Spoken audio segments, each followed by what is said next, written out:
Welcome to Crazy Commercial. இந்த வீடியோல நம்ம என்ன டாபிக் பார்க்க போறோம்னா how to use auto shapes. Auto shapes பெயிண்ட்ல எப்படி யூஸ் பண்ணனும் நம்ம பார்க்க போறோம்.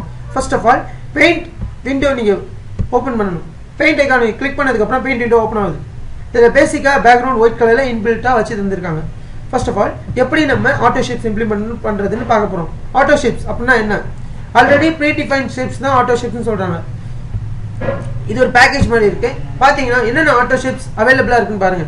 line, curve, circle, oval, ellipse, rectangle, polygon, triangle, quadrilateral, pentagon, arrows, clouds, star, heartin, thunder, etc. இந்த மாதிரி பல ஷேப்ஸ் இருக்கு. எதுக்காக இந்த ஆட்டோ ஷேப்ஸ் கொடுத்திருக்காங்க? இப்போ நான் பென்சில் டூலை வச்சு நான் ஒரு சர்க்கிள் வரையறேன். அது கண்டிப்பா சர்க்கிள் வராது. பென்சில் டூலை வச்சு நான் ஒரு ஸ்டார் போடுறேன். அது கண்டிப்பா ஸ்டாரா இருக்காது. பட் நம்ம ஆட்டோ ஷேப்ஸ் யூஸ் பண்ணும்போது சர்க்கிள் மாதிரி இருக்கும், ஸ்டார் மாதிரி இருக்கும். மேத்தமெட்டிக்கல் கால்குலேஷன் கோடிங்கை யூஸ் பண்ணி இதெல்லாம் செஞ்சிருக்காங்க. இது மூலமா நம்மளோட டைம் ரொம்ப மிச்சப்படுத்தப்படுது. ஐ ஹோப் இந்த வீடியோ உங்களுக்கு பிடிச்சிருக்கும்னு நினைக்கிறேன்.